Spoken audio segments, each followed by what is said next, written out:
Our nuptial hour draws on apace. 4 happy days bring in another moon, but only thinks how slow this old moon wanes. She lingers my desires like to a stepdame or a dowager, long withering out a young man's revenue. 4 days will quickly steep themselves in night. 4 nights will quickly dream away the time. And then the moon, like to a silver bow new bent in heaven, will behold the night of our solemnities.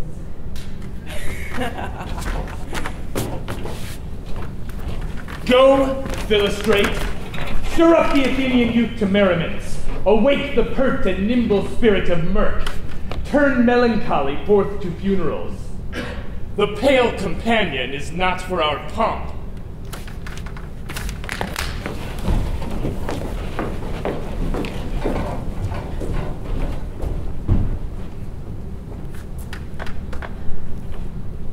Hippolyta, I won thy love doing thee injuries.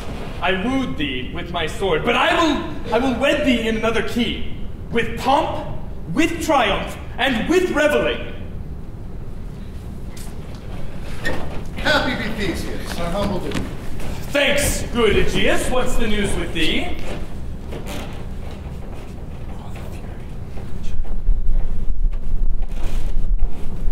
Who is this that you've brought with you? This, my daughter Hermia.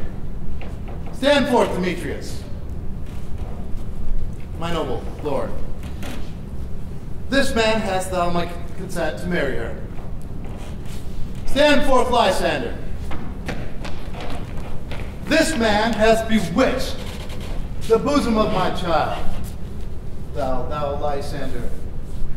Thou hast given her rhymes and interchanged love tokens with my child. With cunning hast thou filched my daughter's heart.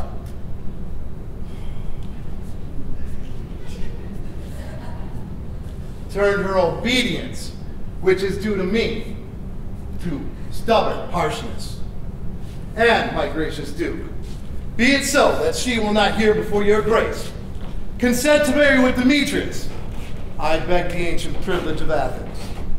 As she is mine, I may dispose of her.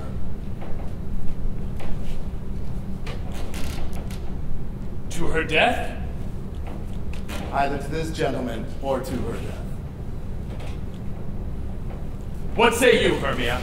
Be advised, fair maid, that to you your father should be as a god, one who composed your beauties, yea, and one to whom you are but as a form in wax, by him imprinted, and within his power to leave the figure or disfigure it. What? Demetrius is a worthy gentleman. Lysander is too. In himself he is, but in this kind wanting your father's voice, the other must be held the worthier. I would my father looked but with my eyes. Rather your eyes must with his judgment look. I do entreat your grace to pardon me. I know not by what power may bold, nor how may concern my modesty. In such a presence here to plead my thoughts, but I beseech your grace that I may know the worst that may befall me in this case, if I refuse to wed Demetrius. Either to die the death, or to abjure forever the society of men. Therefore, fair Hermia, question your desires. Know of your youth, examine well your blood. Whether if you yield not to your father's choice, you can endure the livery of a nun. For I, to be in shady cloister mewed, to live a barren sister all your life, chanting faint hymns to the cold, fruitless moon, to undergo such maiden pilgrimage, thrice blessed as they that the master sowed their blood. But earthlier happy is the rose distilled, than that which withering on the virgin thorn grows, lives, and dies in single blessedness. So will I grow, so live, so die, my lord, ere I will my virgin patent up unto his lordship, who's on which yoke? My soul consents not to give sovereignty.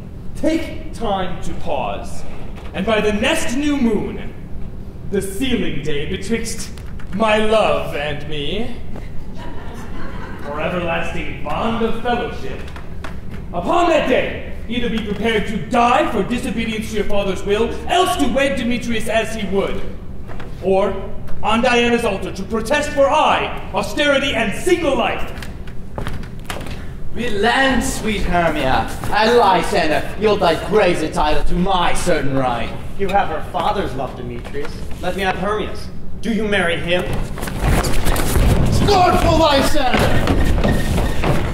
True, he hath my love, and what is mine, my love will render him. And she is mine! In all my right of her, I do the state unto Demetrius. I am, my lord, as well derived as he, as well possessed. My love is more than his. My fortunes every way is fairly ranked, if not with vantage as Demetrius's, which is more than all these boasts can be. I'm beloved of beauteous Hermia. Why should not I then prosecute my right? Demetrius, all about to his head, made love to Nidar's daughter, Helena, and won her soul. And she, sweet lady, dotes, devoutly dotes in idolatry upon the spotted and inconstant man. I must confess I have heard so much, and with Demetrius thought to have spoke thereof. But being overfull of self-affairs, my mind did lose it. But Demetrius and Aegeus, go along, I have some private schooling for you both. For you, fair Hermia, look you arm yourself to fit your fancies to your father's will, else the law of Athens yields you up, which by no means we may extenuate, to death or to a vow of single life. Come to Polita. What cheer, my love? Demetrius and Aegeus, I must employ you in some business against our nuptial and confer with you on something which nearly concerns yourselves. With duty and desire we follow.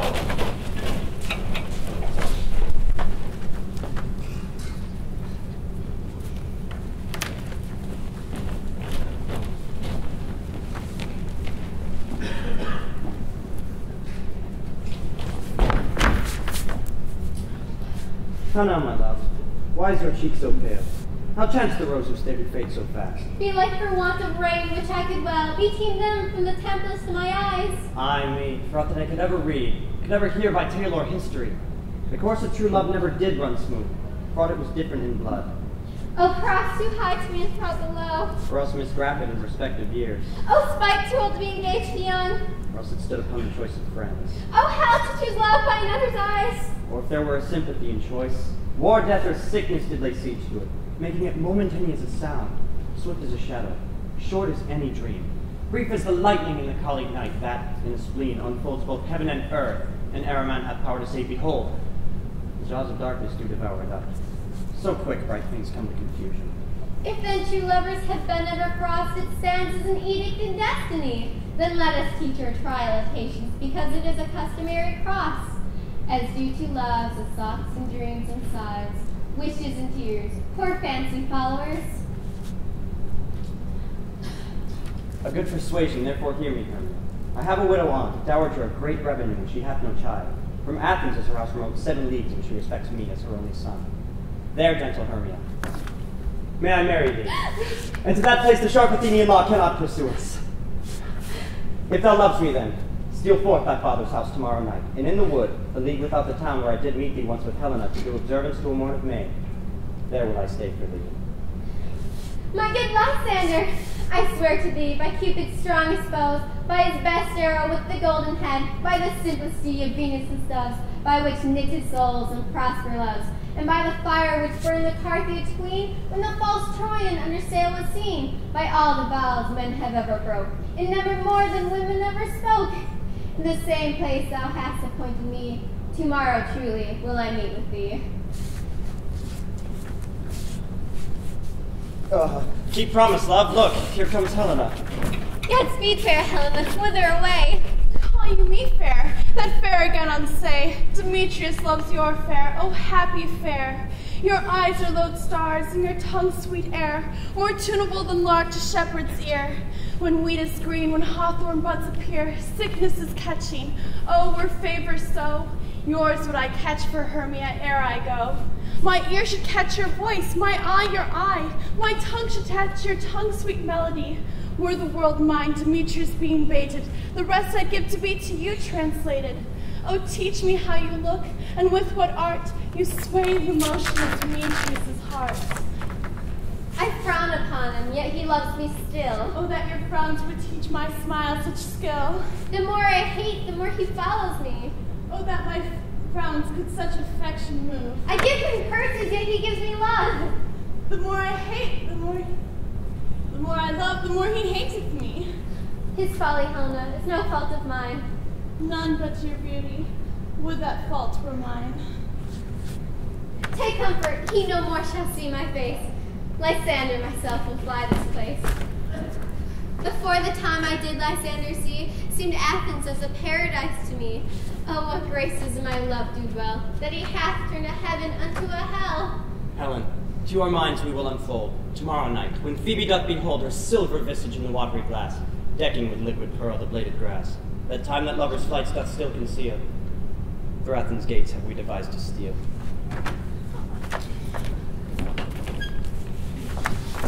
And in the woods where often you and I upon primrose beds were wont to lie, emptying our bosoms of their conceal sweet, there my Lysander myself shall meet.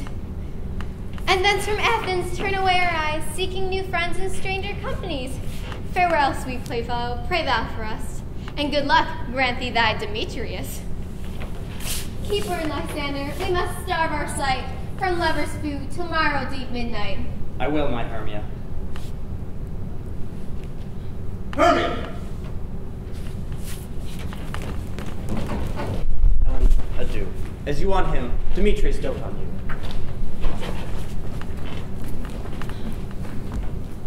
How happy some, or other some can be. Through Athens I am thought as fair as she. But what of that? Demetrius thinks not so. He will not know what all that he do know. And as he errs, doting on Hermia's eyes, so I, admiring of his qualities. Things base and vile, folding no quantity. Love can transpose to form and dignity. Love looks not with the eyes, but with the mind, and therefore is winged Cupid painted blind. Nor hath love's mind of any judgment taste. Wings and no eyes figure in heedy haste.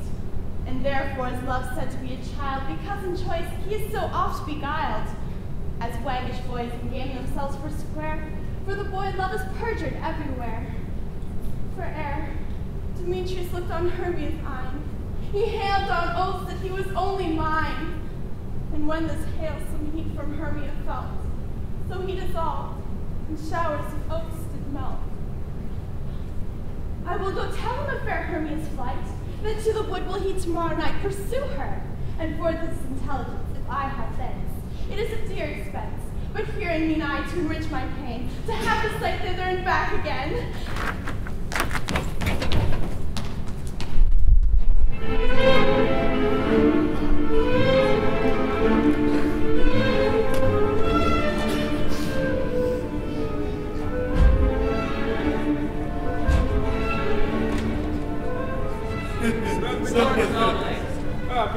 Down.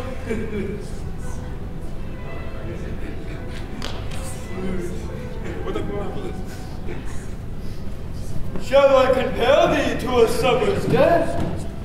Oh, you doth teach the night spell right. Oh, so shows this snowy white dove drooping with crumbs. I wrote that myself, but excuse me. Where is my husband? Where is that worthless dreamer?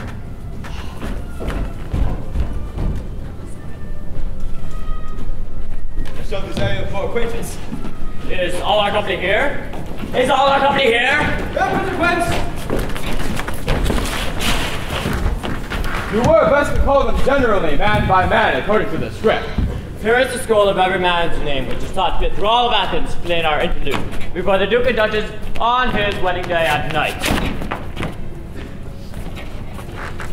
First, good Spiticus.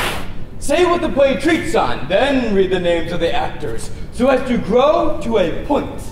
Marry our plays, the most laminal comedy and most cruel death of Pyramus and Thisbe. A very good piece of work, I assure you, and a merry. Now, good Spiticus, call forth their actors by the scroll. Masters, spread yourselves. Answer as I call you, Nick Bottom the Weaver. Ready? Name what part I am for, and proceed. You Nick Bottom are set down for Pyramus. What is Pyramus? A lover or a tyrant? A lover that kills himself most gallant for love. That will not some tears in the true performing of it. If I do it, let the audience look to their eyes. I will move storms. I will condole in some measure. Yet to the rest. Francis. That's my chief humor is for a tyrant. I could play Heracles rarely, or perhaps a part to tear a captain to make all split.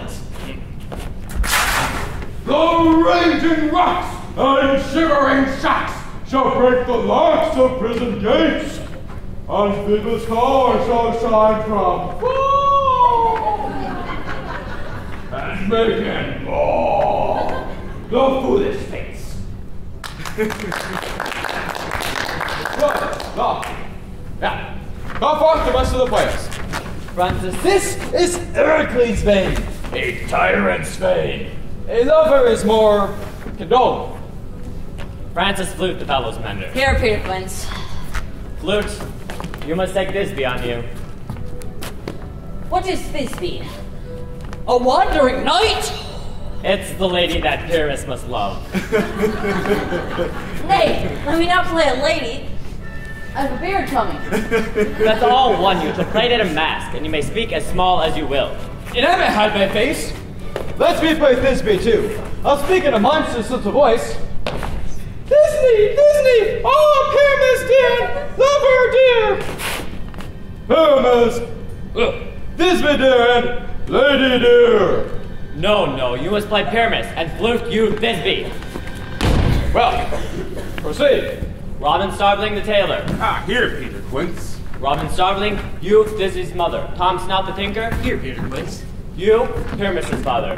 Myself, Thisbe's father. Snug the joiner from Lion's Parts. With that hope, here is a play fitted. Have you the lion's part written? Pray you, if it be, give it me, for I am slow of study. You may do it extempore, for there's nothing but roaring. Let me play the lion's parts too. I will roar, that it will do any man's heart good to hear me. I will roar, that the Duke will say, let him roar again, let him roar again. And you should do it too terribly, you would fright the Duchess and the ladies, and that they would shriek, and that were enough to hang us all. I grant thee, friends, that if you should fright the ladies out of their wits, that they should have no more discretion but to hang us. But I will aggravate my voice, so that I will roar to you as gently as any sucking dove. I will roar to you unto any nightingale.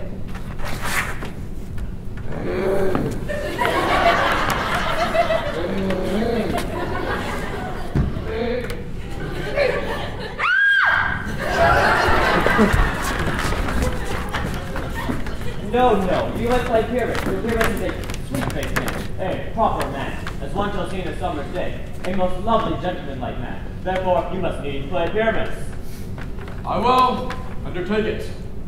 But masters, fear your part, and to entreat you, request you, desire to pawn them by tomorrow night, and meet me in the palace wood, a mile without town, by moonlight, there we rehearse. For if we meet in the city, we shall be dogged with company, and our devices known. In the meantime, I will draw a bill of properties, such as our play wants.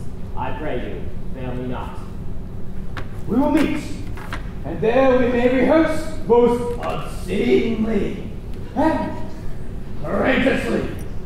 Take pains, be perfect. Adieu. And the Duke so will meet. Very simple, you see. Be playing for them. Duke, at his wedding day, hey!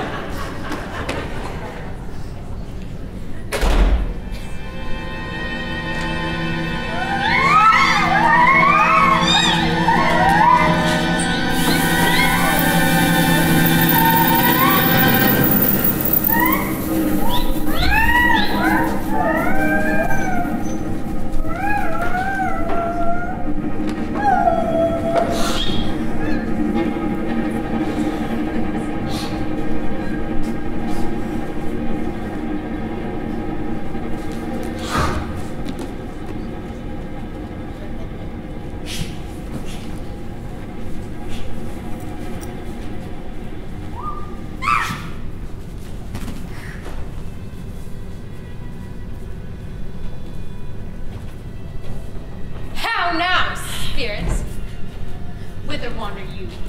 Over hill, over dale, through bush, through briar, over park, over pale, through flood, through fire. I do wander everywhere, swifter than the moon's spear, and I serve the fairy queen, to dew her orbs upon the green. The cowslips swell her pensioners be in their gold coats, spots you see, those be rubies, there be favors. In those freckles live their saviors. I must go seek some dewdrops here and hang a pearl in every cowslip's ear.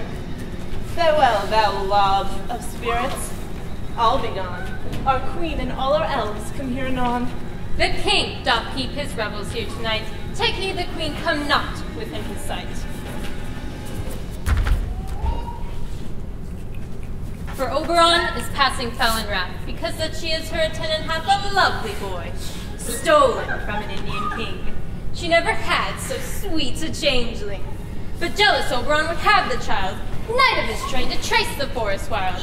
But she perforce withholds the loved boy, crowns him with flowers, and makes him all her joy.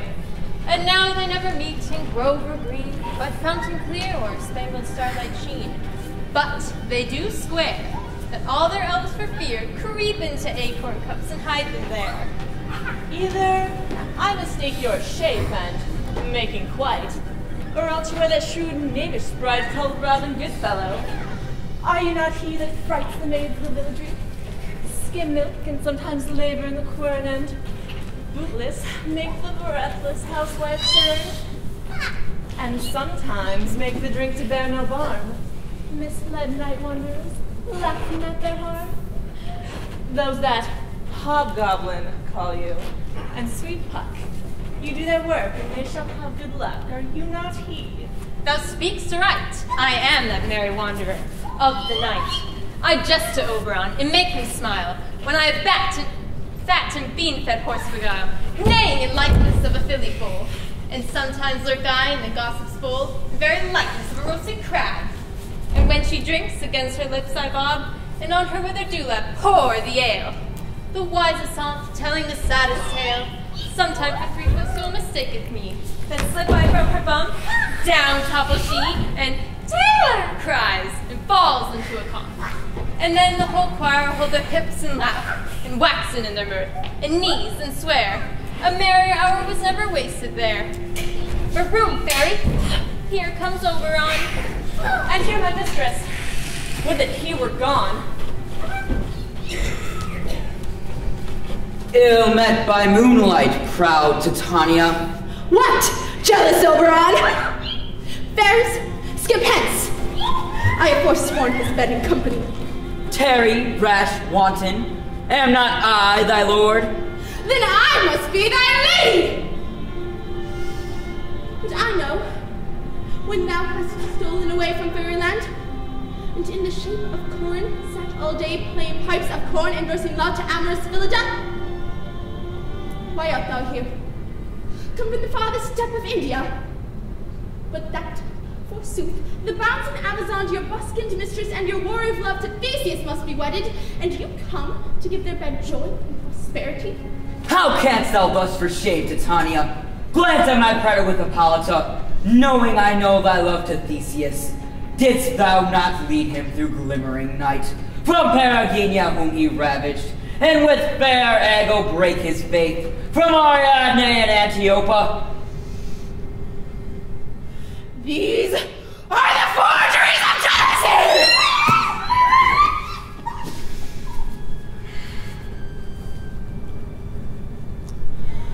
And never, since the midsummer spring, met we on hill, in dale, forest, or mead, by paved fountain or by rushy brook, or in the bleached margin of the sea to dance our reels to the whistling wind.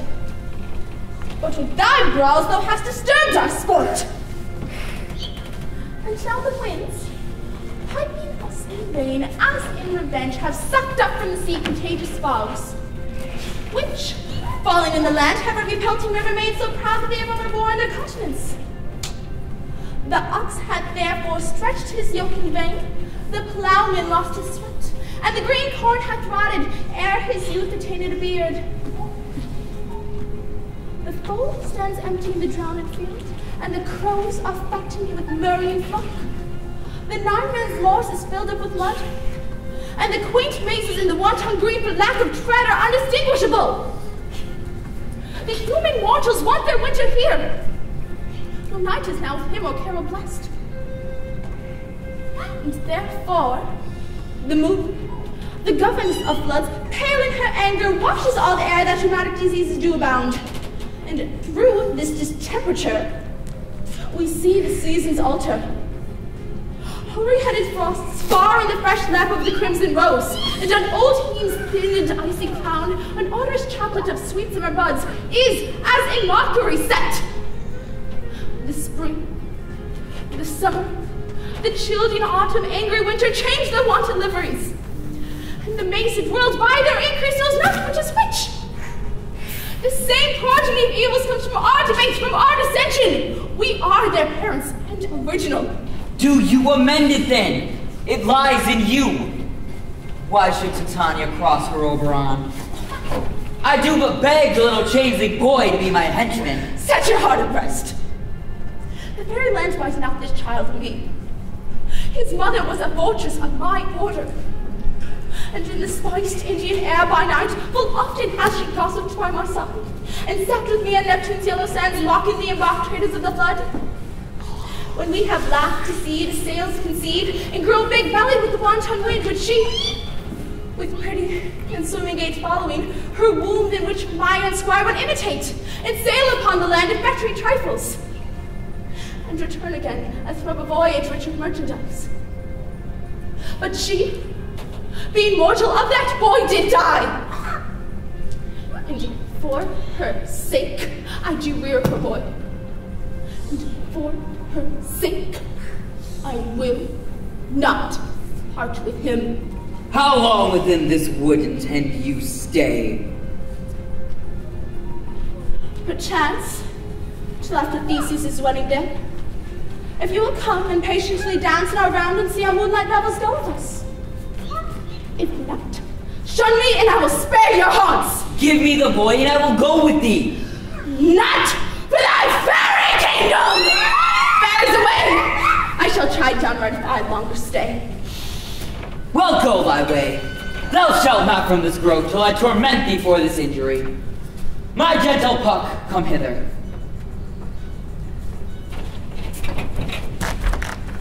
Thou rememberest, since once I sat upon a promontory, and heard a mermaid on a dolphin's back, uttering such dulcet and harmonious breath that the rude sea grew civil at her song, and certain stars shot madly from their spheres to hear the sea maid's music. I remember. That very time I saw, but thou couldst not, flying between the cold moon and the earth, Cupid, all armed, a certain aim he took, at a fair vessel thrown by the west, and loosed his love shaft smartly from his bow, as it should pierce 100,000 hearts.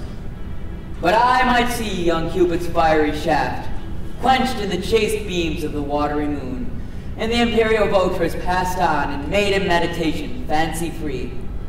But marked I where the bolt of Cupid fell. It fell upon a little western flower, before milk white, now purple with love's wound. And maidens call it love in idleness. Fetch me that flower, the herb I showed thee once. The juice of it on sleeping eyelids laid will make or man or woman madly dote upon the next live creature that it sees. Fetch me this herb, and be thou here again, ere the Leviathan can swim a league.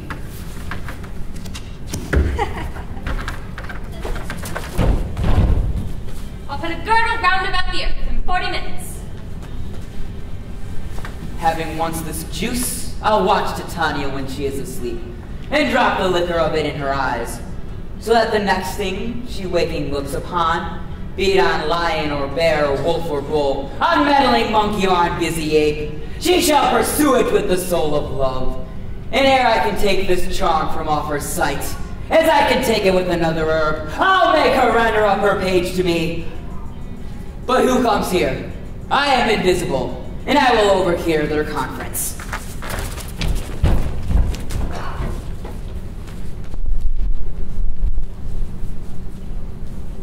I love thee not, therefore pursue me not. Where is Lysander and fair Hermia? The one I'll slay, the other slayeth me. Thou toldest me they have stolen unto this wood, and here am I, and woed within this wood, because I cannot meet my Hermia. Hence, get thee gone and follow me no more. You draw me, you hard-hearted adamant, but yet you draw not iron, for my heart is true as steel. Leave you your power to draw, and I shall have no power to follow you. Do I entice you? Do I speak you fair, or rather do I not in the plainest truth tell you I do not, nor cannot love you? And even for that do I love you the more. I'm your spaniel, and Demetrius, the more you beat me, I will fawn on you. Use me but as your spaniel. Spurn me, strike me, neglect me, loose me. Only give me leave, unworthy as I am, to follow you. What worser place can I beg in your love, and yet a place of high respect with me, than to be used as you use your dog? Tempt not too much the hatred of my spirit, for I am sick when I do look on thee. And I am sick when I look not on you. You do impeach your modesty too much. To leave the city and commit yourself into the hands of one that loves you not. To trust the opportunity of the night, the ill counsel of a desert place, or the rich worth of your virginity. Your virtue is my privilege, for that it is not night when I do see your face. Therefore I think I am not in the night. Nor doth this wood lack worlds of company. For you in my respect are all the worlds. Then how can it be said I am alone, when all the world is here to look on me? I'll run from thee, and hide me in the brakes, and leave thee to the mercy of wild beasts. The wildest hath not such a heart as you. Run when you will, the story shall be changed. Apollo flies and Daphne holds the chase. The dove pursues the griffin. The mild hind makes speed to catch the tiger, bootless speed. When cowardice pursues and valor flies. I'll not say thy questions, let me go. Or if thou wilt follow me, do not believe, but I shall do thee mischief in the wood. Aye, in the temple, in the town, the field, you do me mischief. Fie, Demetrius. Your wrongs do set a scandal on my sex. We cannot fight for love as men may do. We should be wooed, and we're not made to woo.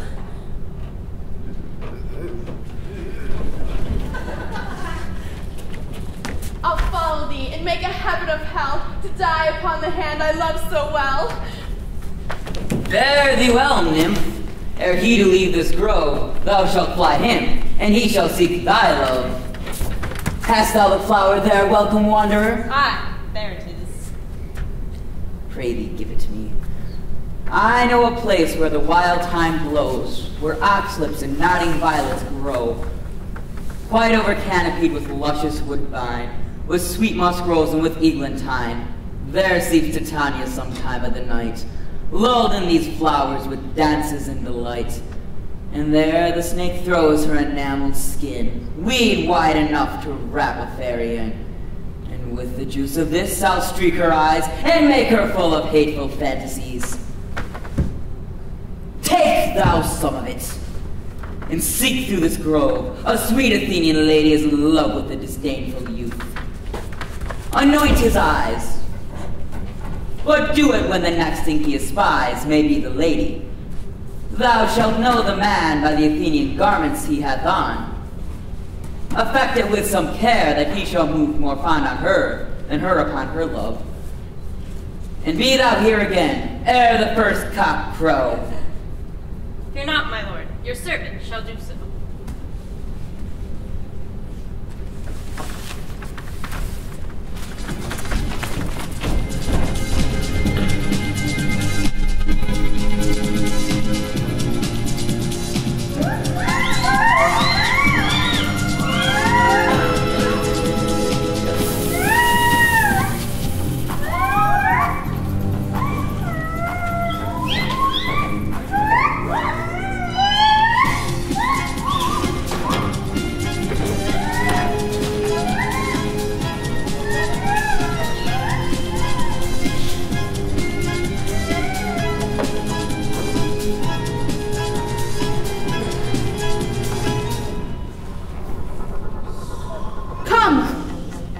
Now roundel in a fairy song.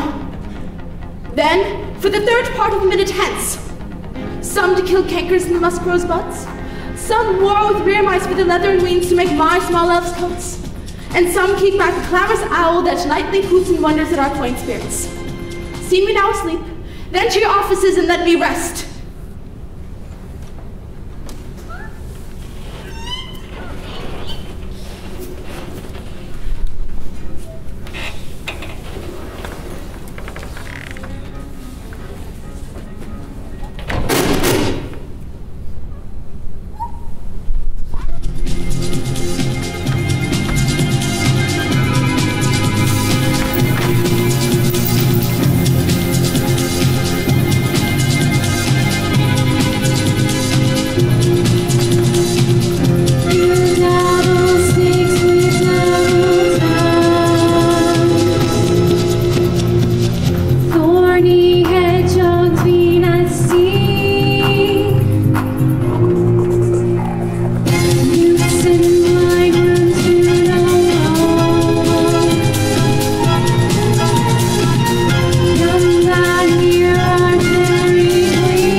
What thou seest when thou dost wake, do it for thy true love's sake. Love and languish for his sake, be it ounce or cat or bear, part or boar with bristled hair. In thy eye that dost appear, when thou wakest it is thy dear. Wake when some vile thing is near.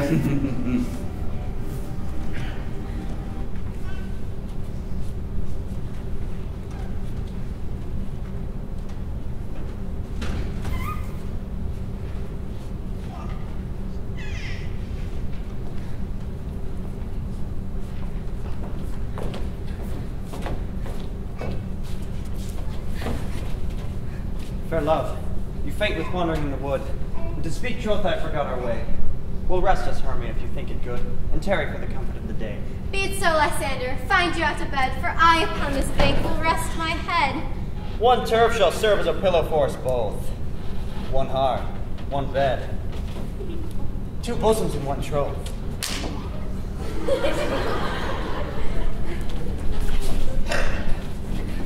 Nay, good Lysander. For my sake, my dear, lie further off yet. Do not lie so near.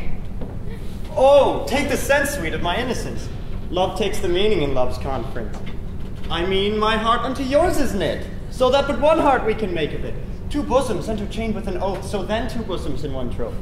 Then by your side no venture me deny, for lying so, Hermia, I do not lie. Lysander riddles very prettily. Not much to be true, my manners, my pride. Hermia meant to say Lysander lied. But gentle friend, for love and courtesy, lie further off in human modesty. Such separation may as well be said, becomes a virtuous bachelor and a maid. So far be distant, and good night, sweet friend. Thy love ne'er altered till thy sweet life end. Amen, amen, to that fair prayer say I, and end life when I end loyalty. Here's my bed. Sleep give thee all his rest. Half that wish the witcher's eyes be pressed.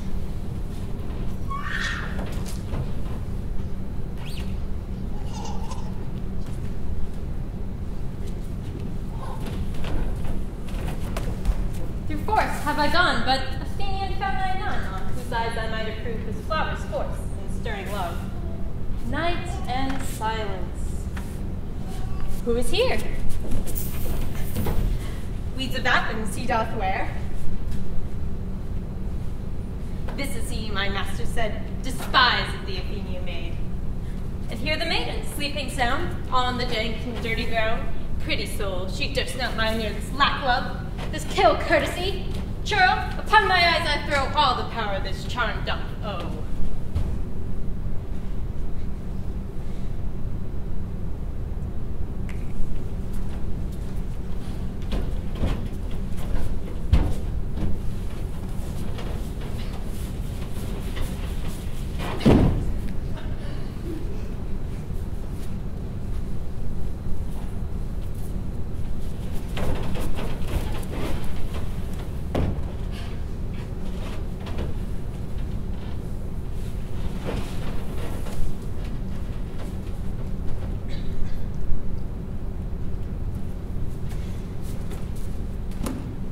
Through fire I will run for thy sweet sake. I'm amazed at your passionate words. Oh, baby.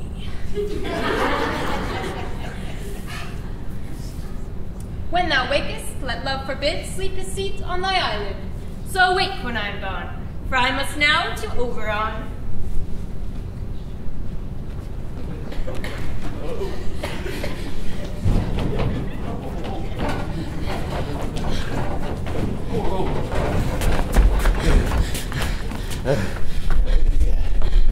Say thou kill me, sweet Demetrius. I charge thee. Hence, do not harm me thus. Oh, wilt thou darkly leave me? Do not so. Stay, on thy peril. I alone will go.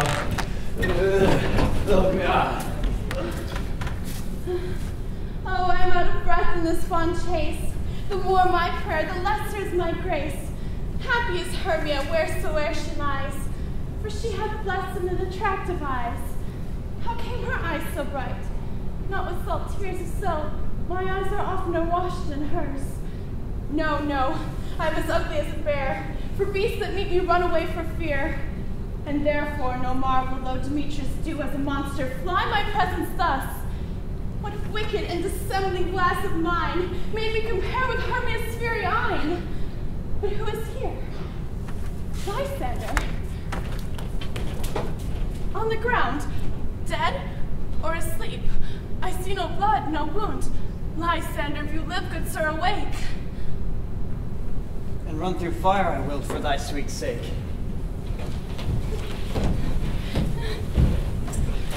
Transparent Helena, nature shows art that through thy bosom I see thy heart. Where is Demetrius? Oh, how fit a word is that vile name to perish on my sword! Do not say so, Lysander, say not so. What though he love your Hermia, Lord, what though? Yet Hermia still loves you, then be content. Content with Hermia? No, I do repent. The tedious minutes I with her have spent. Not Hermia, but Helena I love. Who will not change a raven for a dove? The will of man is by his reason swayed, and reason says you are the worthier of me. Things growing are not ripe until their season, so I, being young, till now ripe not to reason.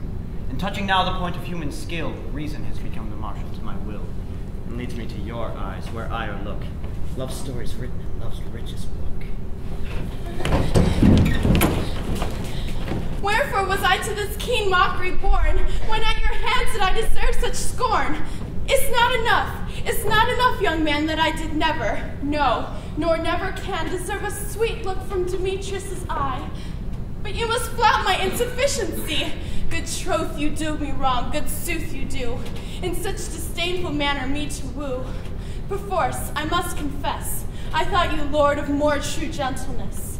Oh, that a lady of one man refused, should of another therefore be abused? She sees not Hermia. Hermia, sleep thou there, and never come Lysander near. For as a surfeit of the sweetest things, the deepest loathing to the stomach brings. For as high heresies that men do leave, most of those they did deceive.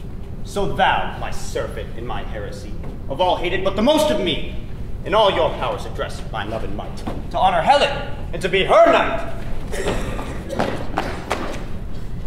Help me, Lysander, help me! Do thy best to pluck this crawling serpent from my breast. Ay me, for pity, what a dream was here! Lysander, look, I quake with fear!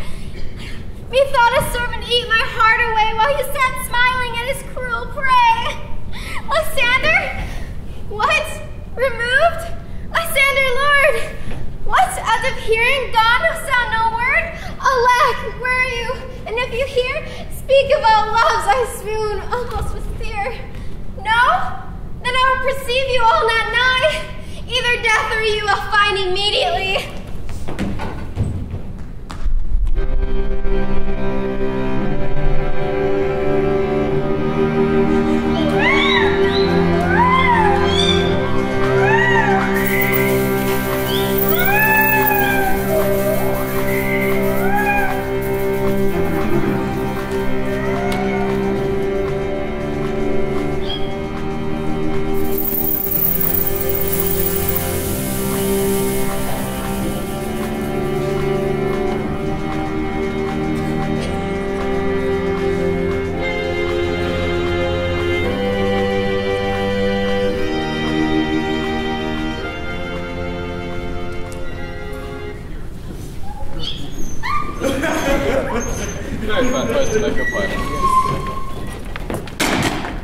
Oh, we all met.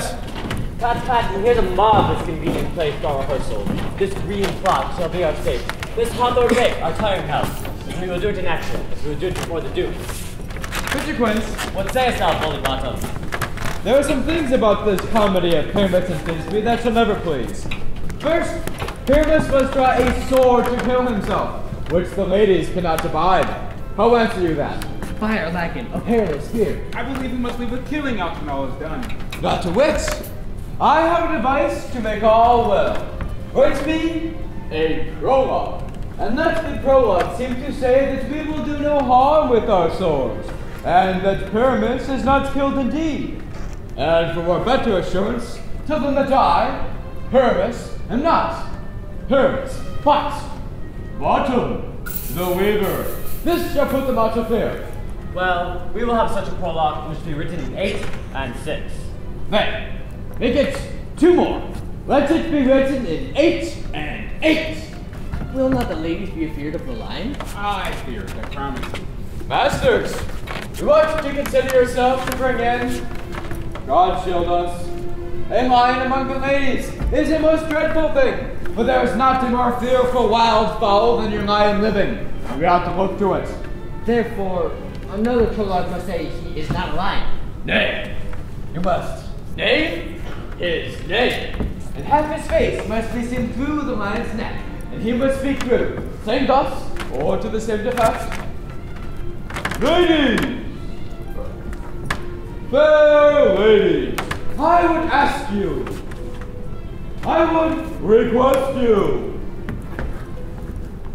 I would entreat you, not to fear, not to tremble. My life for yours. If you think I come hither as lion, it were pity on my life. Nay, I am no such thing. Then indeed let him name his name, and tell them plainly he is but. So, the joiner. Well, there's 2 hard things, that is, bringing the moonlight into the chamber, for you know, Pyramus and Thisbe met by moonlight. Doth the moon shine that night we play our play? and almanac. Find a candle. Find out moonshine. Find out moonshine.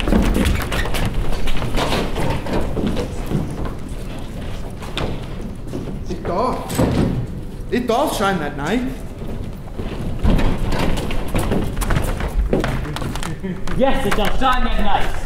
Why, then we may leave a casement of the great chamber window open, and the moon may shine in at that casement. Aye, then there's another thing. Then there's another thing. We must have a wall in the great chamber, for you know, Pyramus and Thisbe, says the story, did talk to the chink of a wall. You could never bring in a wall. What say you about it? Some man or other must present wall. Let it have some loam with some rough cast and some plaster about him to signify wall. And let him hold his finger thus, and do that praise shall Pyramus and Thisbe whisper. If that is so, all is well. Come sit down, every mother's son, and rehearse your parts. Pyramus, you begin in your spoken speech, enter into the break, and so everyone according to his cue.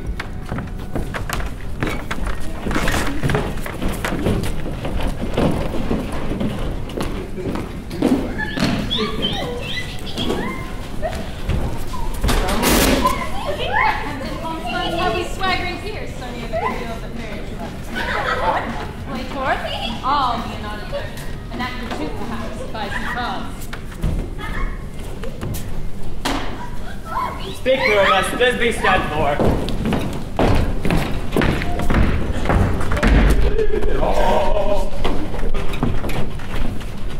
Thisbe, the flowers of odious Odors! Odors!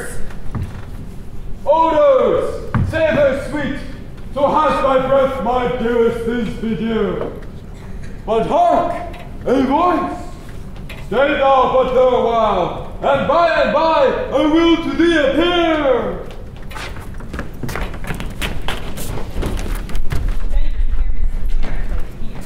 Must I speak now?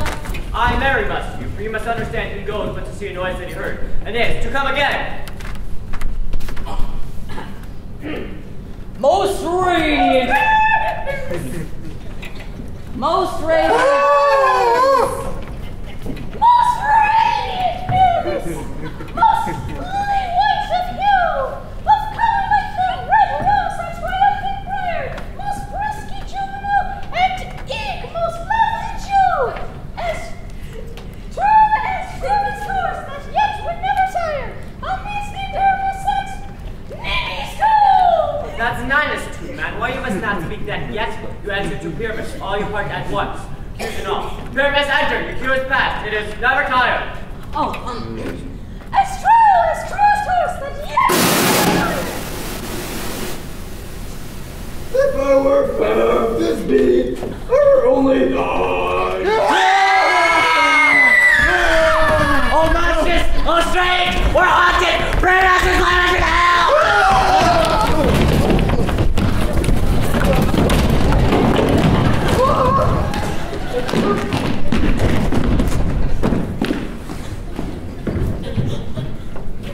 I'll follow you. I'll lead you about around. Through bog, through bush, through brake, through briar. Sometime a horse I'll be, sometime a hound. A hog, a headless bear, sometime a fire. And neigh, and bark, and grunt, and roar, and burn. Like horse, hound, hog, bear, fire. At every turn. Why did they run away? There's a knavery about to make me afeard. Oh, Bottom, thou art changed. What do I see on thee? What do you see? An ass had every road, do you? Bless thee, Bottom. Bless thee. Thou art translated.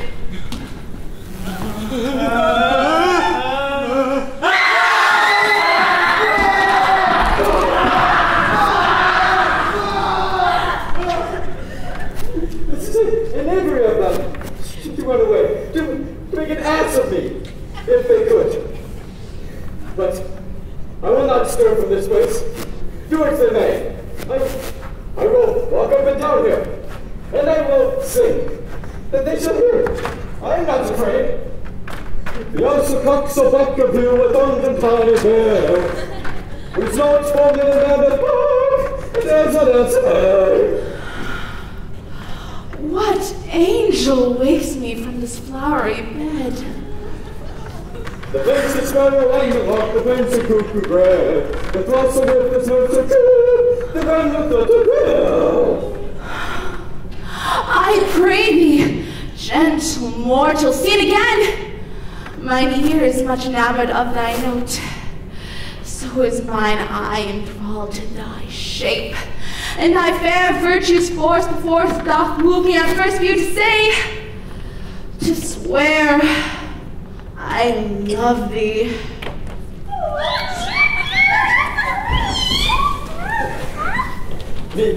Methinks, mistress, that you have little reason for that.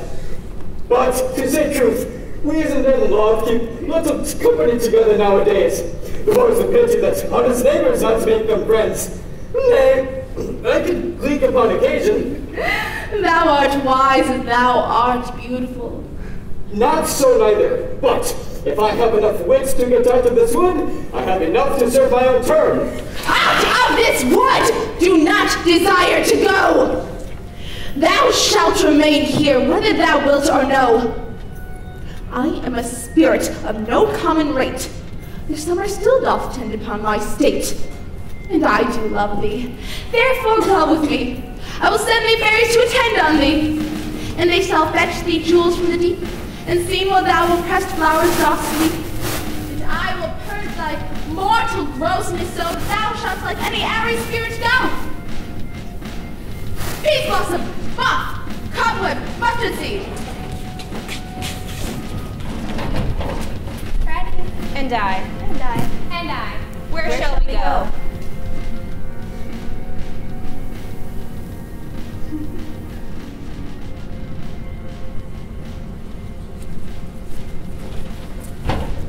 Be kind and courteous to this gentleman. Hop in his walk and gambol in his eye. Feed him with apricots and dewberries, with purple grapes, green figs, and mulberries. The honey bags steal from the humble bees, and for the night tapers, crop their waxen thighs, and light them for the fiery glowworm's eyes. Have my love to bed and to arise, and pluck the wings from painted butterflies, that fan the moonbeams from his sleeping eyes. Now to a mouse and doom courtesies. Hail, Martha. Hail. Hail. Hail. I cry, they worship's mercy. I beseech their worship's name. I shall desire you of more acquaintance. Good Master Cobweb. If I cut my finger, I shall make bold with you. Your name, august gentleman? Peace blossom. Good Master Peace Blossom, pray thee, commend me to Mistress Swash, your mother, and Master Peascod, your father. I shall desire you of more acquaintance too. Good Master Peace Blossom. Your name, I beseech you, sir? Mustard seed. Good Master Mustard Seed. I know thy patience well. That same giant-like ox-beef hath devoured many a man of your house. I promise you, your kindred had made mine eyes water ere now. I shall desire you of more acquaintance too, good Master Mustard Seed. Come, wait upon him, lead him to my bower. The moon, methinks, looks with a watery eye, and when she weeps every little flower, lamenting some enforced chastity, tied my love's tongue and grieve him silently.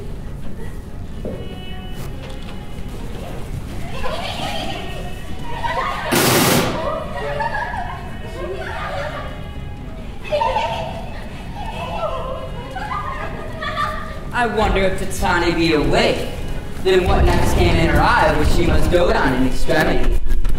How now, mad spirit, what night will now all this haunted grove? My mistress with the monster is in love. This falls out better than I could devise. But hast thou yet latched the Athenian eyes that I bid thee to? I took him sleeping. That is finished too. Oh, why rebuke whom that love you so? They press so bitter on your bitter foe. Stand close, this is the same Athenian. This is the woman, but not this the man. If thou hast slain thy sander in sleep, being our shoes in blood and purged to the deep, and kill me too, the sun was not so true unto the day as he to me here stolen away from sleeping Hermia. I'll believe it soon. This whole earth may be bored, and that the moon may through the center creep so displeased her brother's noontime festivities.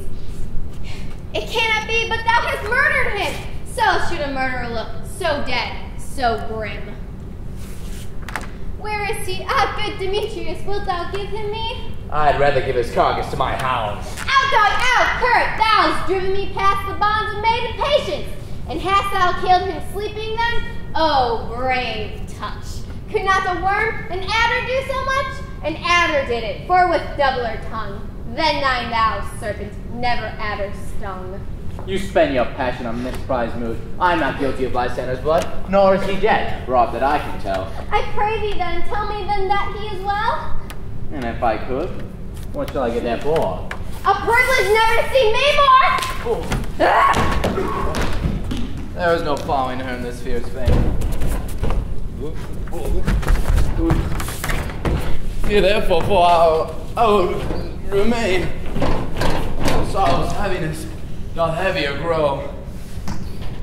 For debt that sorrow bankrupt sleep doth sorrow. Oh, which now in some slight measure will pay. If Forrest ended here, I make some stay.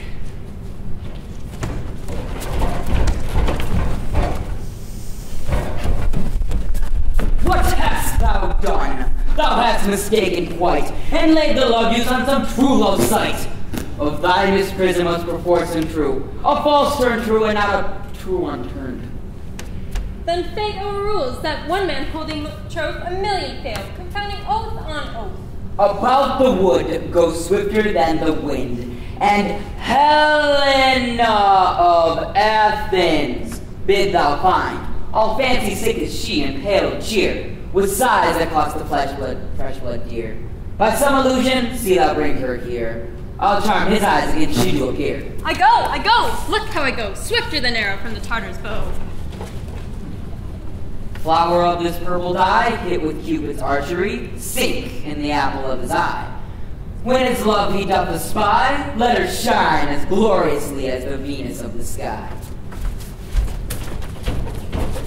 When thou wakest, if she be by, beg of her for remedy. Captain of our fairy band, Helena is here at hand, and the youth mistook by me, pleading for a lover's fee. Shall we their fond pageant see? Lord, what fools these mortals be! Stand aside, the noise they make will cause Demetrius to wake. Then will two at once woo one, that must needs be scored alone. And those things do best please me that befall preposterously.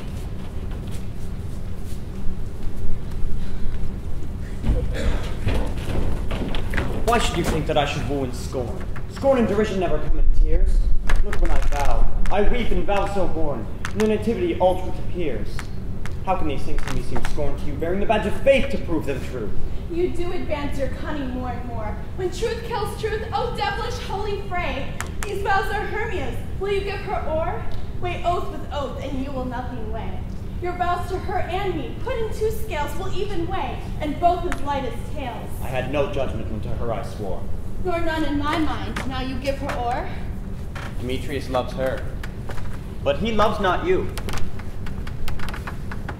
Oh, Helena, goddess, nymph, perfect, divine, to what my love shall I compare thine eye? Crystal is money, oh how ripe and show. Thy lips those kissing cherries tempting grow. Oh spite, oh hell, I see you all are bent to set against me for your merriment. If you were civil and knew courtesy, you would not do me thus much injury. Can you not hate me as I know you do, but you must join in souls to mock me too? My ear of faith hath brought me to thy sound, but why unkindly didst thou leave me so?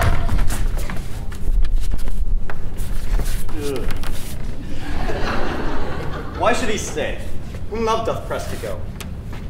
What love could press Lysander from my side? Lysander's love that would not let him bide. Fair Helena, who more glides the night than all you fiery O's and eyes of light. Why seek'st thou me? Can't this make thee know the hate I bear thee made me leave thee so? You speak not as you think, it cannot be. Lo, she is one of this confederacy. Now I perceive they have conjoined all three to fashion this false sport in spite of me. Injurious Hermia, most ungrateful maid, have you conspired, have you with these contrived to bait me with this foul derision? Is all the counsel that we two have shared, the sisters' vows, the hours that we have spent, when we have chid the hasty-footed time for parting us? Oh, is it all forgot? And will you rent our ancient love asunder, to join with men in scorning your poor friend? It is not friendly, 'tis not maidenly. Our sex as well as I may chide you for it, though I alone do feel the injury. I understand now what you mean by this. I do. Persevere. Counterfeit sad looks. Make mouths upon me when I turn my back. Wink each at other. Hold the sweet jest up. This sport well carried shall be chronicled. If you have any pity, grace, or manners, you would not make me such an argument. But fare you well, 'tis partly my own fault, which death or absence soon shall remedy. Helen, I love thee. By my life I do. I swear by that which I will lose for thee, to prove him false that says I love thee not. I say I love thee more than he can do. If thou say so, withdraw and prove it too. Quick, come! Lysander, where'd you attend all this? Away, you!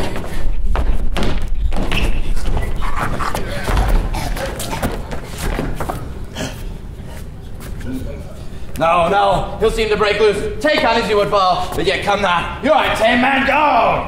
Hang up, thou cat! Thou bear a vile thing, or I will shake thee from me like a serpent. Why are you grown so rude? What changes this sweet love? Thy love?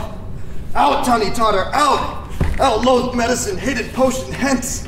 Do you not just? Yes, Zeus, and so do you. Demetrius, I will keep my word with thee. I would I had your bond, for I perceive a weak bond holds you. I'll not trust your word. What, should I hurt her? Strike her? Kill her dead? Although I hate her, I'll not harm her so.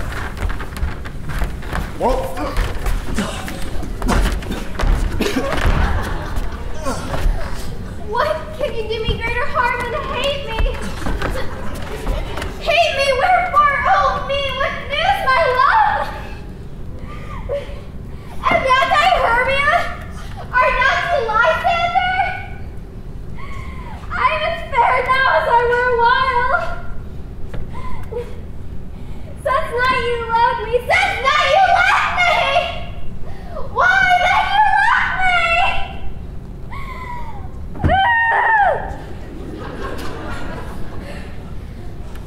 Oh, the gods forbid!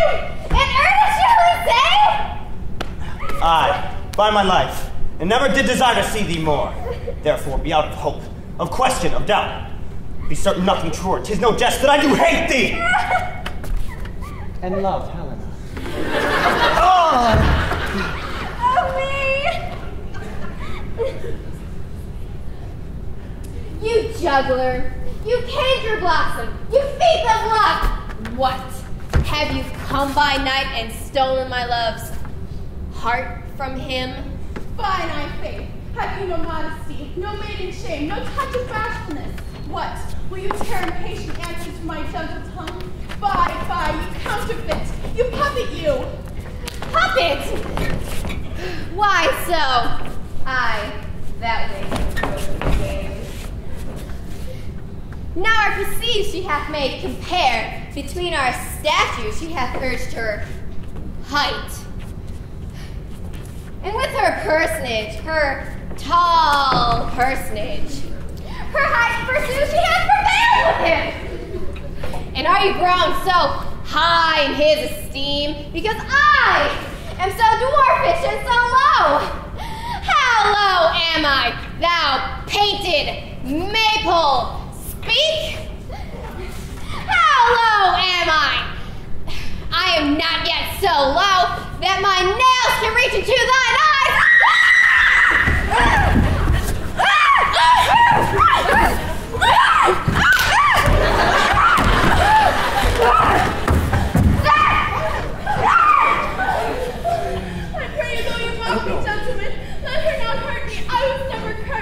till she is something lower than myself, that I can match her. Lower! Hard again! I pray in good heart you not be so bitter with me.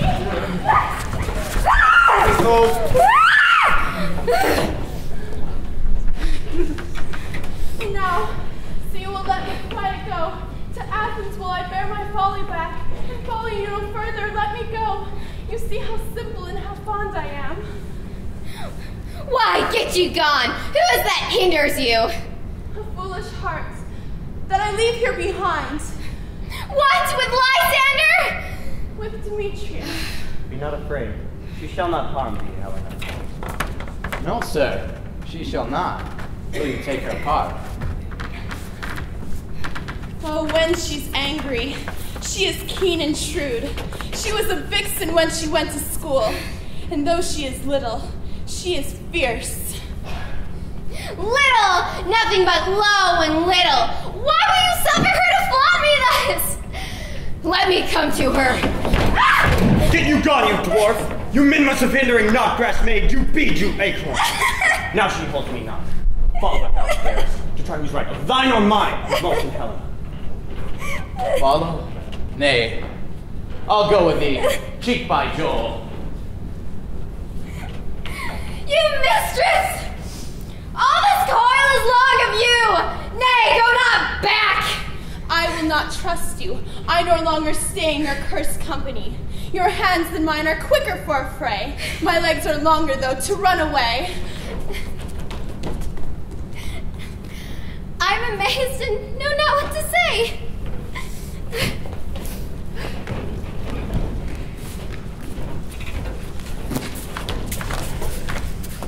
This is thy negligence. Still thou mistakest, or else commit thy knaveries willfully. Believe me, King of Shadows, I mistook. Did not you tell me I should know thee man by the Athenian garment he had on? Thou see these lovers seek a place to fight. Hie therefore, Robin, overcast the night. The starry welcome cover thou anon with drooping fog as black as Acheron, and lead these pesky rivals so astray as one comes not within the other's way. Then crush this herb into Lysander. Lysanders! I, whose liquor hath this virtuous property to take from thence all error with his might, and make his eyeballs roll with the wanton sight. When they next wake, all this derision shall seem a dream and fruitless vision.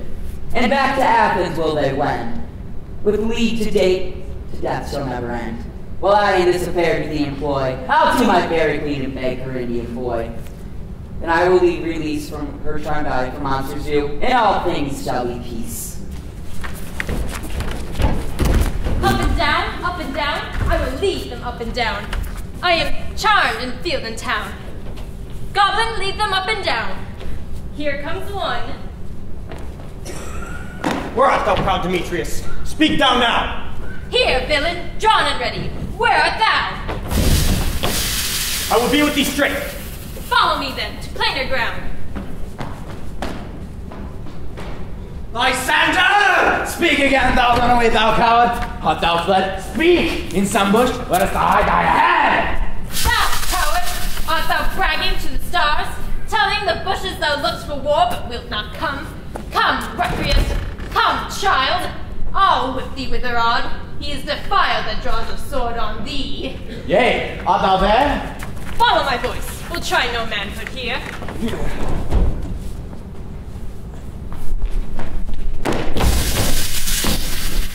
He goes before me and still dares me on. I come where he calls, and then he is gone. The villain is much lighter heeled than I followed fast, but faster he did fly. That befallen am I in dark and uneven way, and here will rest me.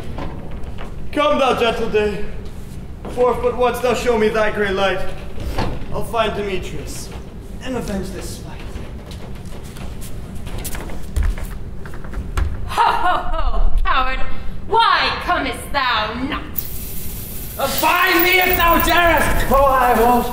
Thou runnest before me, shifting every place, and darest not stand nor look me in the face.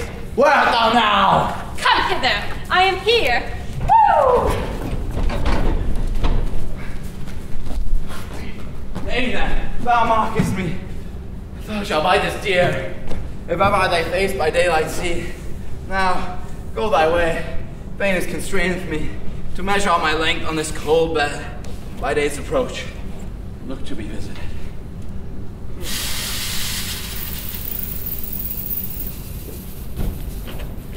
O weary night, O long and tedious night, abate thy hour, shine comforts from the east, that I may back to Athens by daylight, from these that my poor company detest. And sleep, that sometimes shuts up sorrow's eye, steal me a while for mine own company.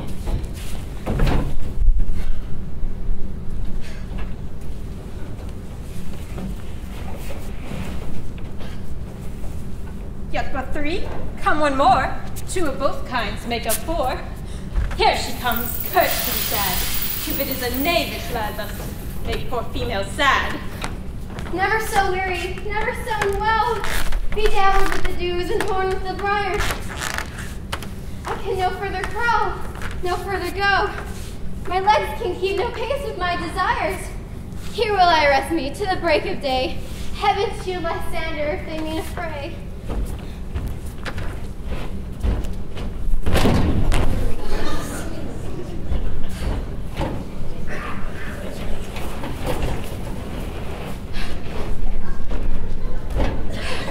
On the ground, sleep sound.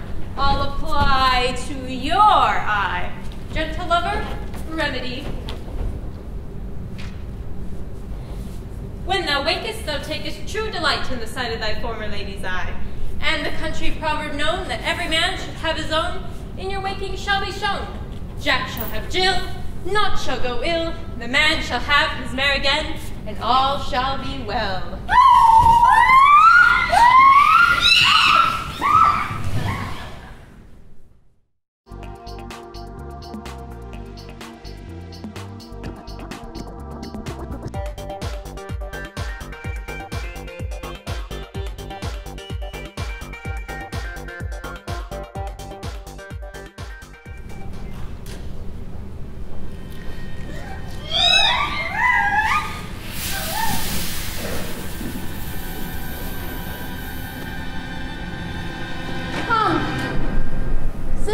Upon this flowery bed, while I on thy amiable cheeks do coy, and stick musk roses in thy sleek, smooth head, and kiss thy fair large ears, my gentle joy.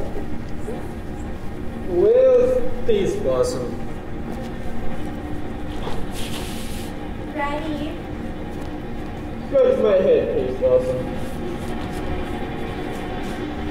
Where's Monsieur Cobweb?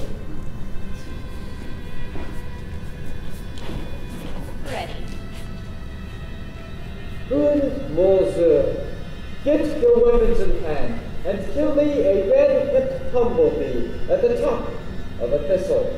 And good Monsieur, bring me the honey bag. Yes, Monsieur, mustard seed. Ready? Give me your leaf, Monsieur, pray thee. Leave thy courtesy, Monsieur. What's your will? Nothing, but to have cavalry power to strike.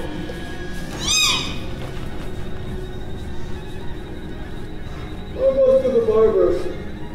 He thinks I'm a marvelous hair about the face, and I am such a tender ass. If my hair do but tickle, I must scratch. What? Would thou hear some music, my sweet love? Or say, sweet love, what thou desirest to eat? Truly, a peck of provender. I could munch your good dry oats. Methinks I have a marvelous desire for a bottle of hay. Good hay, sweet hay, half no foul. And perhaps a handful or two of dried peas. Don't none of your people stir me. I have an exposition of sleep come upon me. Sleep thou, and I will wind thee in my arms. Fairies, be gone, and be all ways away. So doth the sweet honeysuckled woodbine gently interest. The feeble ivy so enreins the barky fingers of the elm. Oh, how I love thee, how How I dote on thee!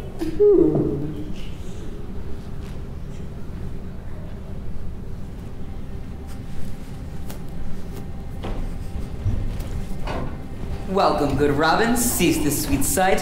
Her dotage I do begin to pity.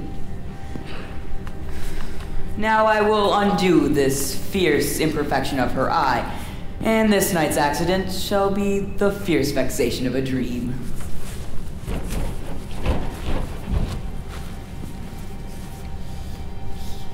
Be as thou wast wont to be, see as thou wast wont to see. Now, my Titania, wake you, my sweet queen.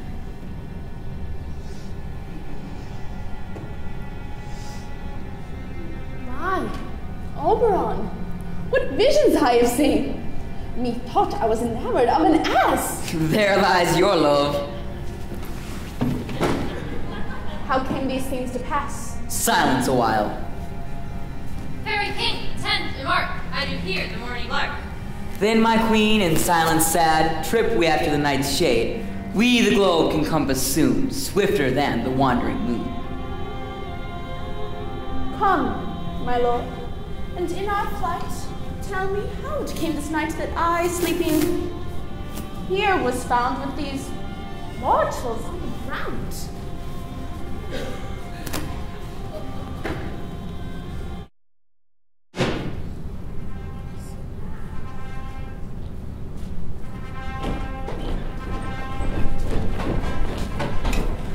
We will fare, sir, up to the mountain top, and there knock confusion, hounds and echo into conjunction.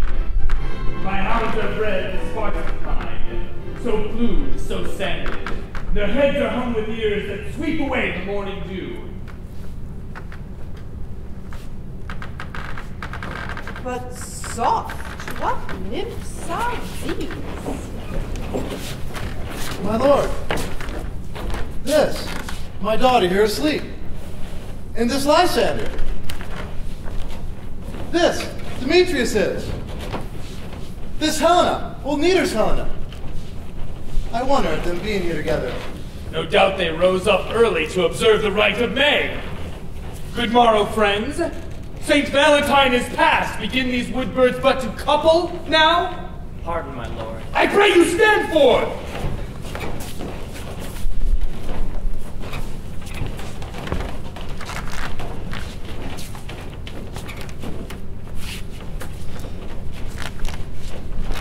I know these two to be rival enemies.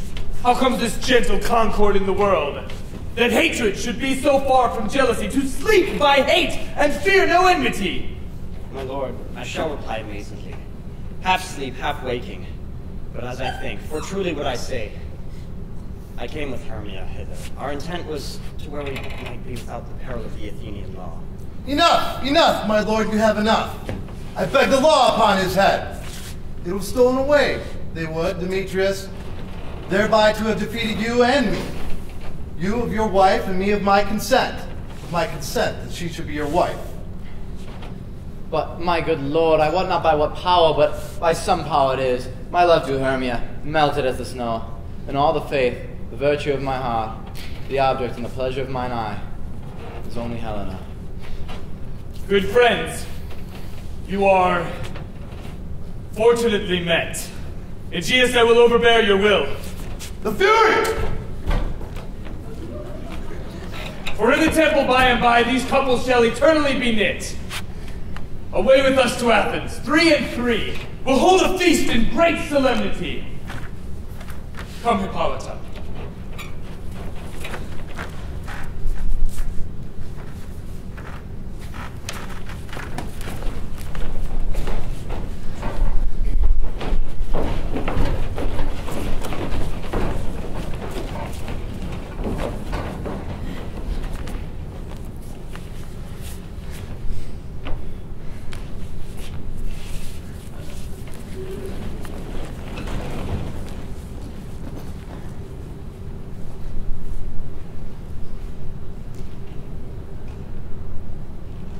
When their cue comes, call me.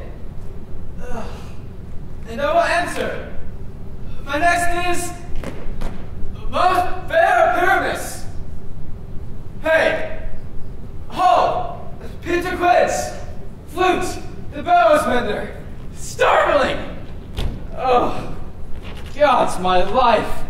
Stolen hence, and left me asleep. I have had a most rare vision. I have had a dream. Past the wits of man to say what dream it was. Man is but an ass if you go about to expound this dream. Methought I was. There's no man that can say what. Methought I was. Methought I had. But man is a pest fool if you go about to say what methought I had. The eye of man hath not heard, the ear of man hath not seen, man's hand has not been able to taste, nor his tongue to conceive what my dream was. I will get Peter Quince to write a ballad on this dream, and it shall be called Bottom's Dream. For it hath no bottom, and I shall sing it in the latter end of the play before the Duke. For adventure, to make it all the more gracious, I shall sing it at her death.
Have you sent to Bottom's house? Is he come home yet?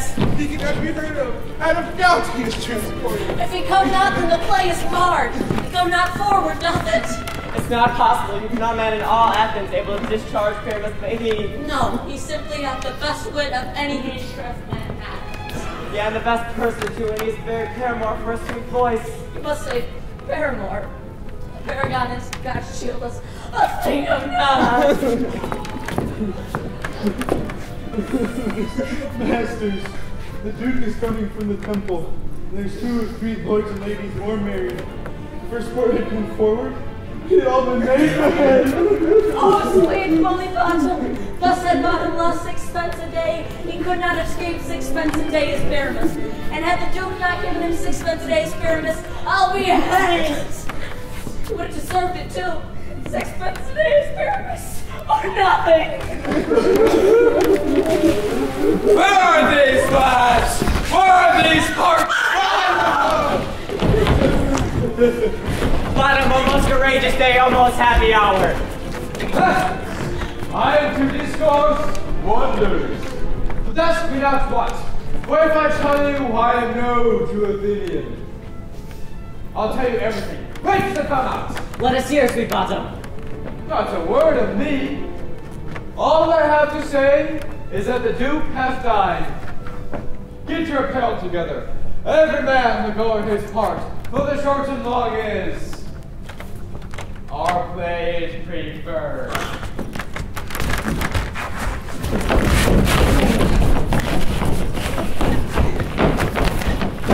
In any case, that Thisbe hath been knitted. Touch not him that plays lion, pare his nails, but they shall hang out his lion's claws. And, masters, eat no onions, nor garlic, permit to utter sweet breath. And I do not doubt but to hear them say it is a sweet comedy. No more words. Away! Go! Away!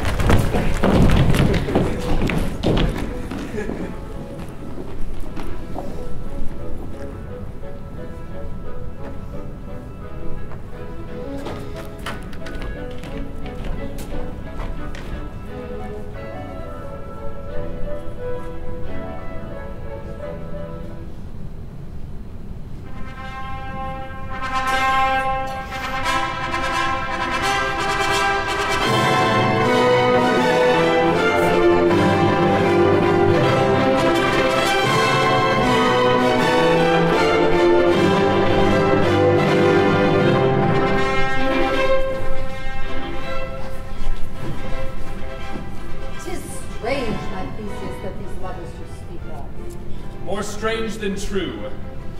I never shall believe these antique fables, these fairy toys. Lovers and madmen have such seething thoughts, such shaping fantasies that ever cool reason could comprehend. Such tricks hath such imagination that should they but apprehend some joy, they do but comprehend some bringer of that joy. But all the stories of the night told over, all their minds transfigured so together, more witnessive than fancy's images, and grows to something of great constancy, but howsoever strange and admirable. But here come the lovers, full of joy and mirth.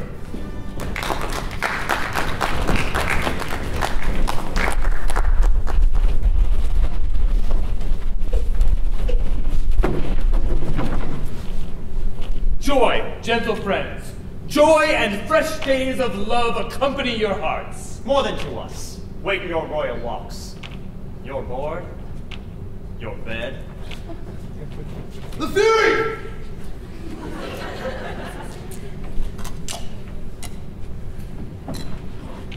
Come now. What masks, what dances shall we have to wear away this long age of 3 hours between our after supper and bedtime? Where is our usual manager of mirth? Here, mighty Theseus. Oh, here is a brief of how many sports are right.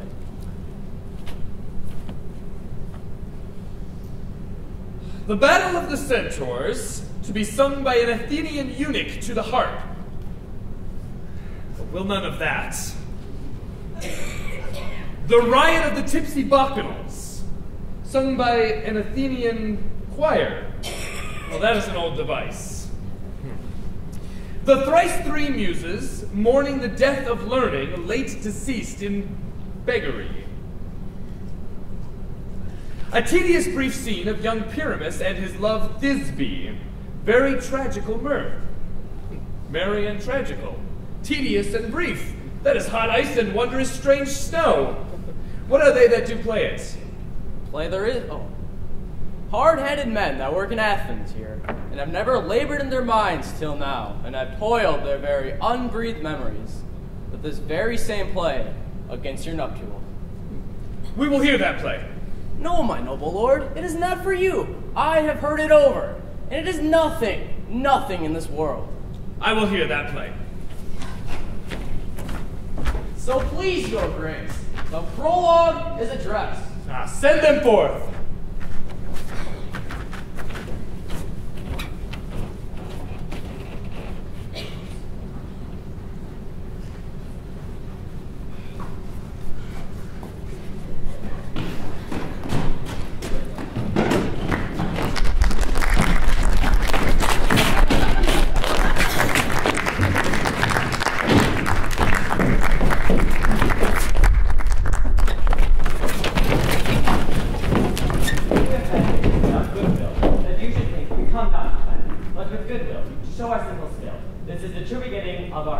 Consider that we are not coming as we intend to. We are not here this year intend to. The actors are trained, and by their show, you should know all that you would like to know.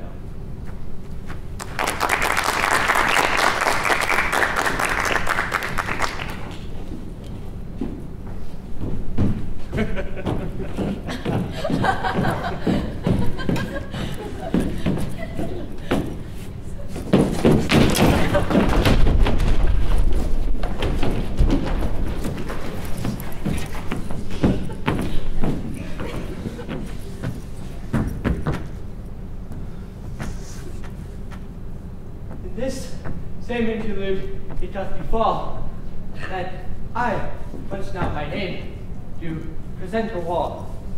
And in that wall is that heavy thing, and in it a cranny, hole or chink, through which the lovers, Pyramus and Thisbe. Through which the lovers, Pyramus and Thisbe. Pyramus and Thisbe! Pyramus and Thisbe did often whisper very secretly. This lion and this rough cat doth show that I am that same wall. The truth is so. And this, the cranny, bright sinister, through which the fearful lovers are to whisper.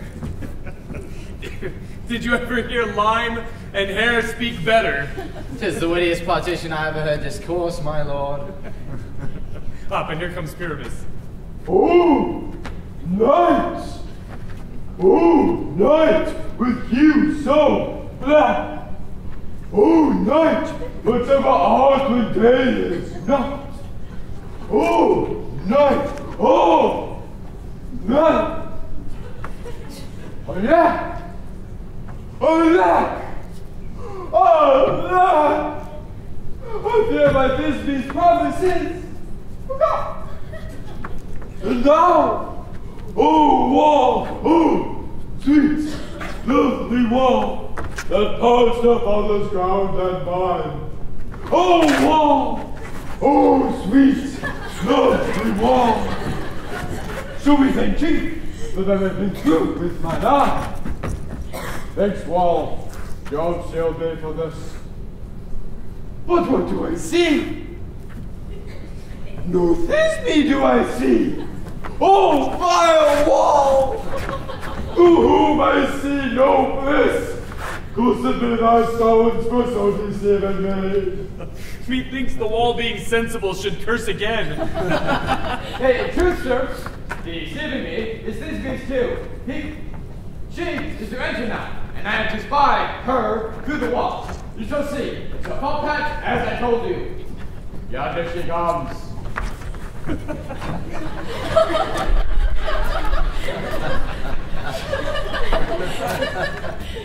Oh, wolf! How often hast thou hurt my bones, reporting my fair Pyramus to me?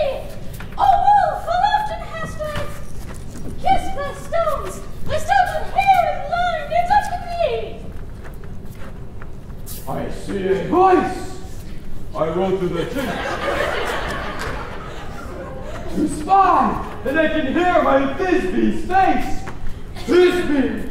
My love, my face! Think what thou wilt. I am thy lover's grace, and I, like Lymander, am trusty still. And I, like Helen, to the face we go. Kiss me through the hole of this vile wall.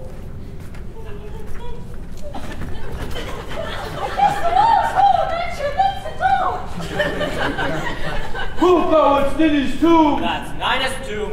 Needs me stretch away. Sir Knight, my death, I come without delay.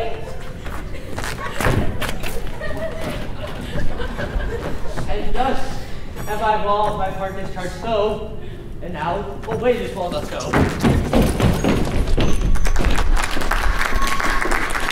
Oh, here come two noble beasts, a man and a lion.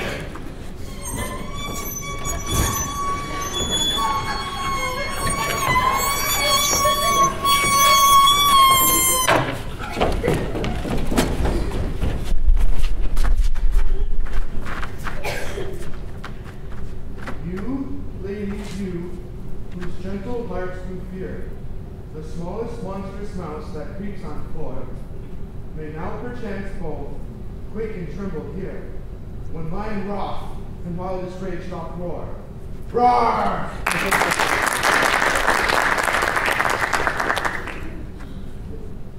Then know that I, once snug joiner, am a lion fell, nor else no lion's dam. For if I should as lion come with strife into this place, where pity I my life.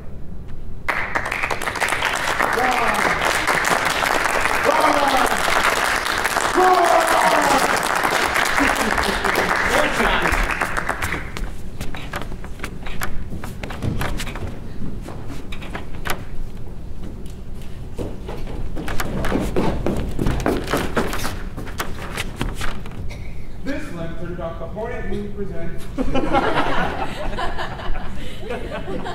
This lantern doth the hornet moon present the self-made the moon you seem to be. Proceed. All that I have to say is the lantern of the moon, I man the moon, this thornbush, mine. This is the silliest stuff that I've ever heard of. But silence. Here comes Thisbe. This is old Minnie's tomb. Where is my love? Well, wrong! shown you, I say, that kind of good grace. And then came Pyramus. Sweet moon, I thank thee for thy sunny beams. I thank thee now for shining so bright, for by thy gracious gold and glittering gleams, I trust to take of truest Thisbe's sight. But stay, O spite, but mark for night, what dreadful dole is here. Eyes, do you see? How can it be? Oh, dainty jug! Oh, dear! Thy mantle good? What? Stained with blood! Approach ye, Furies fell! Oh, fates come! Come, dread and drum! Quill, crush, conclude, and quell! Wherefore, nature, didst thou lion tread? For lion bile hath here deflowered. Devoured! But dear, which is? No, which was the fairest day in that air? There, looked, with cheer, tears, goodbye. Also, and wound the path of Pyramus. I, the left hand, where the heart doth up. Thus die I. Thus.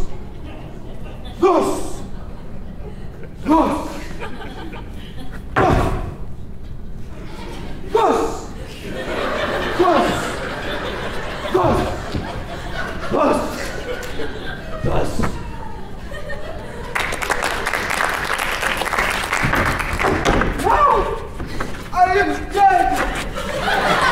Now I am fled. My soul is in the sky.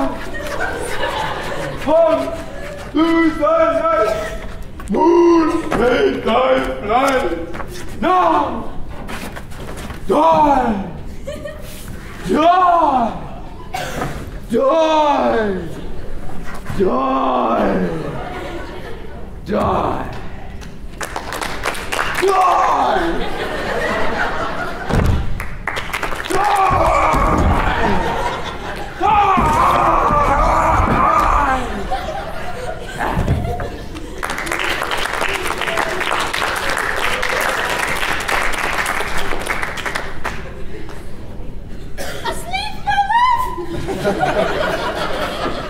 What?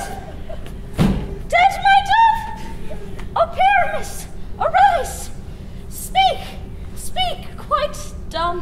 Dead, a tomb must cover thy sweet eyes, these my lips, this cherry nose, these yellow cowslip cheeks are gone. Lovers, make moan. His eyes were as green as leeks. Oh, sisters three, come to me with hands as pale as milk. Lay them in gore, sent you offshore with shears, his thread of silk. Tongue, not a word. Come, sword, blade my breast imbue. And farewell, friends, thus Thisbe ends. Adieu.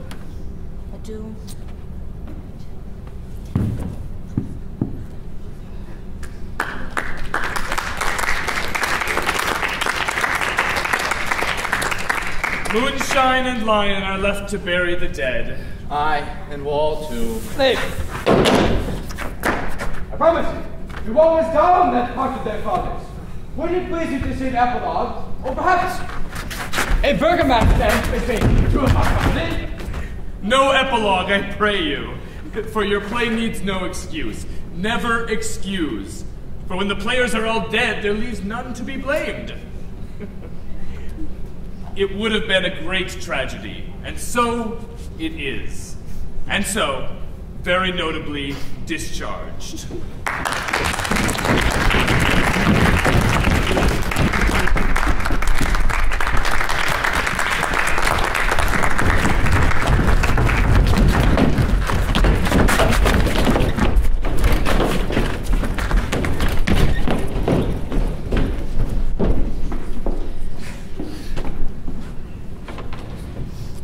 The iron tongue of midnight hath struck 12.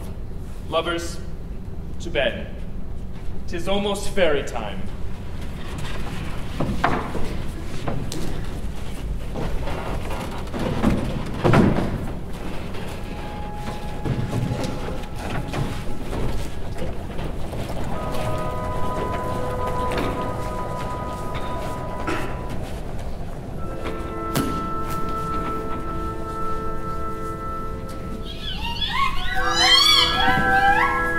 Now until the break of day, through this house each fairy stray.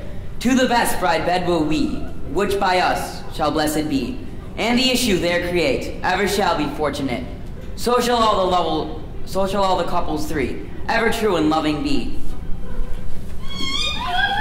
And each several chamber blessed through this palace with sweet peace, and the owner of it blessed ever shall in safety rest. Trip away, make no stay, meet me all by break of day.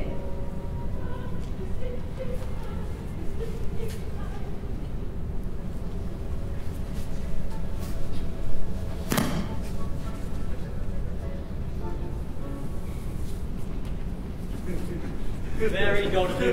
Very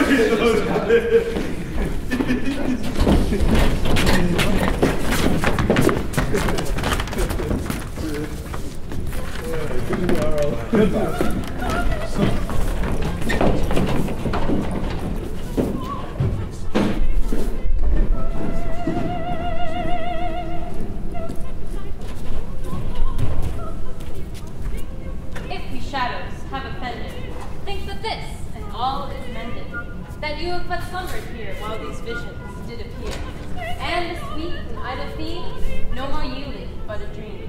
Gentles, do not reprehend. If you pardon, we will mend.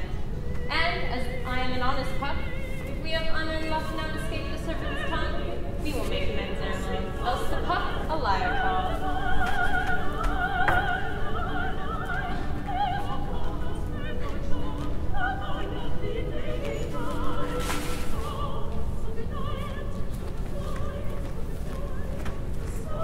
So good night, unto you all. Give me your hands if we be friends.